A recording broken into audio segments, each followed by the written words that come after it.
ఆంధ్రప్రదేశ్ తెలంగాణ శాసనసభ నియోజకవర్గాల పునర్విభజన ఇప్పట్లో సాధ్యం కాదనుకుంటున్న తరుణంలో కేంద్రం నుంచి మంచి వార్త రాబోతోందా? ఏపీ సీఎం చంద్రబాబు నాయుడు చెబుతున్న దాని ప్రకారం త్వరలో ఏపీ తెలంగాణ నియోజకవర్గాల పునర్విభజన ఖాయంగా కనిపిస్తోందా?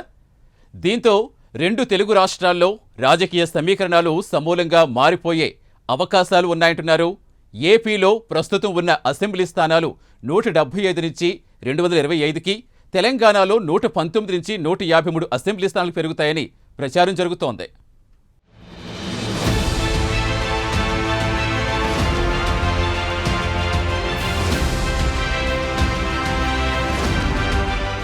శాసనసభ నియోజకవర్గాల పునర్విభజన ఖాయంగా జరుగుతుందని, అందరూ సిద్ధంగా ఉండాలని టీడీపీ అధినేత సీఎం చంద్రబాబు సూచించారు.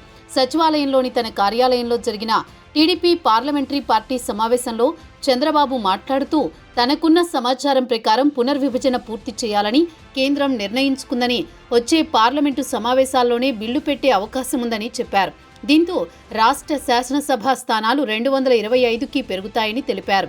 గతంలో అనుకున్నట్లుగా దీనికోసం రాజ్యాంగ సవరణ అవసరం లేదని, పార్లమెంటు అనుమతితో ఒక ఉత్తర్వు తీసుకొస్తే సరిపోతుందని తెలుస్తోంది. జిల్లాను కాకుండా లోక్సభ నియోజకవర్గం యూనిట్గా పునర్విభజన చేయాలని కేంద్రం అనుకుంటోందని, ఈ లెక్కన ప్రతి లోక్సభ నియోజకవర్గానికి 9 అసెంబ్లీ సీట్లు వస్తాయని వివరించారు. ఈ ప్రక్రియ త్వరగా పూర్తి చేస్తే మంచిదని, దీనివల్ల కొన్ని అయోమయాలు తొలగిపోతాయని కొందరు ఎంపీలు అన్నారు.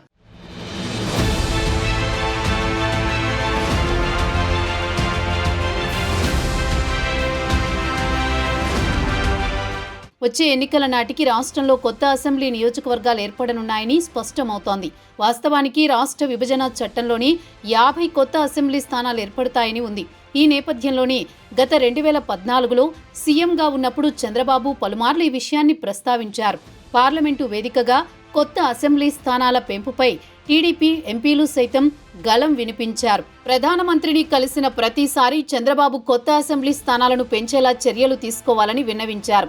మోదీ మాత్రం ఎందుకో ఏపీలోనే కాదు, అటు తెలంగాణలోనూ అసెంబ్లీ సీట్ల సంఖ్య పెంచేందుకు అంత ఆసక్తి చూపలేదు. చివరకు చంద్రబాబు మోదీ మధ్య స్నేహం పెటాకులైంది.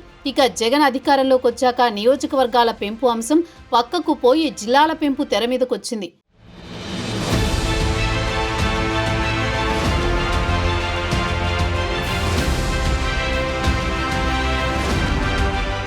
ఇక పెరగనున్న అసెంబ్లీ స్థానాల్లో ఆంధ్రప్రదేశ్ శాసనసభ స్థానాల సంఖ్య 175 నుంచి 225కు, తెలంగాణ శాసనసభ స్థానాలు 119 నుంచి 134కు పెంపునకు మార్గం సుగమమైనట్టు తెలుస్తోంది. దేశంలో జనగణన చేపట్టడానికి అనుమతినిస్తూ ఇప్పటికే కేంద్రం గెజిట్ నోటిఫికేషన్ జారీ చేసింది. జనగణన వచ్చే ఏడాది కల్లా పూర్తి కానుంది. కొత్త జనాభా లెక్కల ప్రకారం దేశవ్యాప్తంగా లోక్సభ స్థానాలు, శాసనసభ స్థానాల పునర్విభజన ప్రక్రియను ఎన్నికల సంఘం చేపట్టనుంది. ఇందులో భాగంగా ఆంధ్రప్రదేశ్, తెలంగాణలో శాసనసభ స్థానాలను పెంచుతూ నియోజకవర్గాల పునర్విభజన చేపట్టనుంది.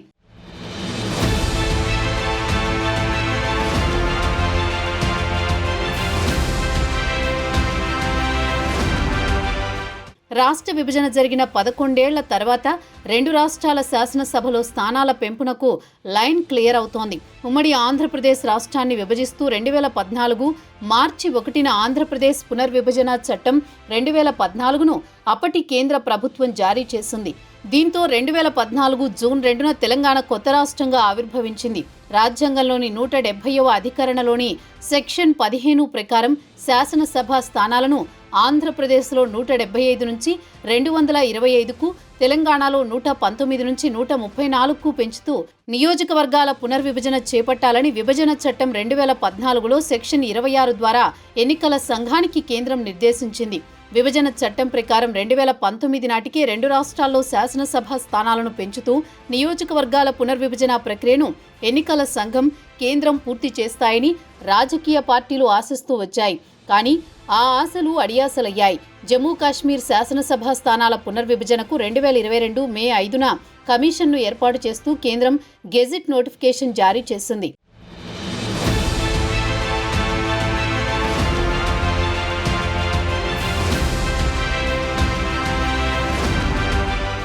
గతంలో ఉమ్మడి ఆంధ్రప్రదేశ్లో అప్పటి సీఎం రాజశేఖర్ రెడ్డి అసెంబ్లీ సీట్ల పునర్విభజనను తమ పార్టీకి అనుకూలంగా చేసుకున్నారన్న విమర్శలొచ్చాయి.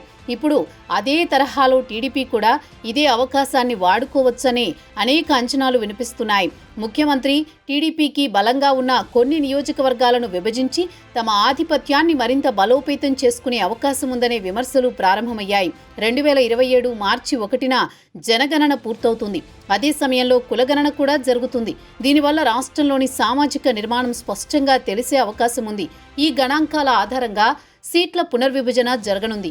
రాజకీయ పార్టీలు తమ బలహీన ప్రాంతాలను బలోపేతం చేసుకునేందుకు, బలమైన ప్రాంతాలను వ్యూహాత్మకంగా మళ్లించేందుకు ఇది ఉపయోగపడుతుంది.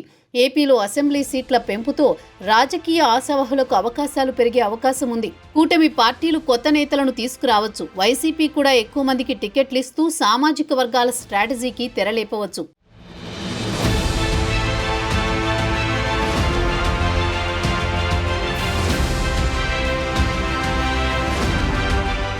తెలంగాణ రాజకీయ ముఖ చిత్రం సైతం అసెంబ్లీ పెంపుతో మారనుంది. రాష్ట్రంలో ఏ పార్టీ ప్రభుత్వాన్ని ఏర్పాటు చేయాలో పట్టణ ప్రజలే నిర్ణయించే రోజులు రానున్నాయి. మొన్నటి వరకు గ్రామీణ ప్రాంతాల ప్రజలే ప్రభుత్వాల ఏర్పాటులో కీలక పాత్ర పోషించారు. కానీ భవిష్యత్తులో పరిస్థితులు మారబోతున్నాయి. 2028లో జరిగే నియోజకవర్గాల పునర్విభజనలో భాగంగా రాష్ట్రంలో ప్రస్తుతం ఉన్న 119 అసెంబ్లీ స్థానాల సంఖ్య 153కు చేరుకుంది. లోక్సభ స్థానాలు 17 నుంచి 25కి పెరిగే అవకాశం ఉంది. ఇందులో మహిళలకు 51 అసెంబ్లీ సీట్లు రిజర్వు కానున్నాయి. అప్పుడు ఎన్నికల తీర్పును పట్టణ ప్రాంత ప్రజలు శాసిస్తారని రాజకీయ నిపుణులు అంచనా వేస్తున్నారు. తెలంగాణలో పట్టణ జనాభా విపరీతంగా పెరుగుతోంది. ఉపాధి, విద్య, వైద్యం, ఇతర అవసరాల కోసం గ్రామీణం నుంచి పట్టణ ప్రాంతాలకు వలసలు పెరిగాయి. తెలంగాణ నుంచే కాకుండా ఇతర ఉత్తర భారతం, ఈశాన్య రాష్ట్రాలు, ఏపీ నుంచి వలసలు పెరగడంతో పట్టణ ప్రాంత జనాభా విపరీతంగా పెరిగింది. ఈ ప్రభావం నియోజకవర్గాల పునర్విభజనపై స్పష్టంగా పడనుంది.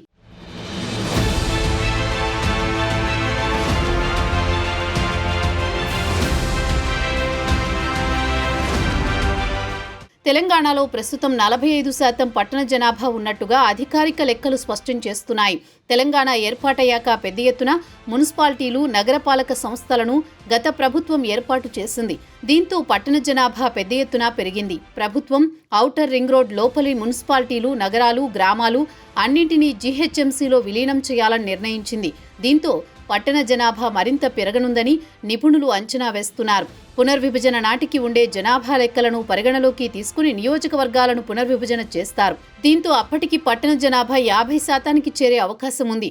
దాంతో హైదరాబాద్ను ఆనుకుని ఉన్న చుట్టుపక్కల ప్రాంతాలైన ఉమ్మడి రంగారెడ్డి, సంగారెడ్డి జిల్లాలోని పట్టణాలతో కలిసి అసెంబ్లీ నియోజకవర్గాల సంఖ్య 40 దాటనుంది. వీటితో పాటు వరంగల్లో ఇప్పటికే 2 పూర్తి పట్టణ నియోజకవర్గాలుండగా పునర్విభజన నాటికివి 3కు చేరే అవకాశం ఉంది. జిల్లా కేంద్రాలు కాకుండా రామగుండం, మిర్యాలగూడ, హుజూరాబాద్, సత్తుపల్లి, నర్సంపేట లాంటి పట్టణాలు సైతం నియోజకవర్గ కేంద్రాలుగా పట్టణ ప్రాంత ఓటర్ల ఆధిపత్యం కనబడుతుంది. వీటితో పాటు ఆలేరు, తుంగతుర్తి, డోర్నకల్ వంటి నియోజకవర్గాల్లో 2 చొప్పున మున్సిపాలిటీలున్నాయి. మొత్తంగా జిల్లా కేంద్రాలు కాకుండా మరో 10 వరకు పట్టణ ప్రాంత ఓటర్లు ఎక్కువ సంఖ్యలో ఉండే నియోజకవర్గాలుగా మారనున్నాయి. ఇలా తెలంగాణలో మొత్తం 80కి పైగా అసెంబ్లీ నియోజకవర్గాలు పట్టణ ప్రాంత ఓటర్ల డామినేషన్తో ఏర్పాటు కానున్నాయి.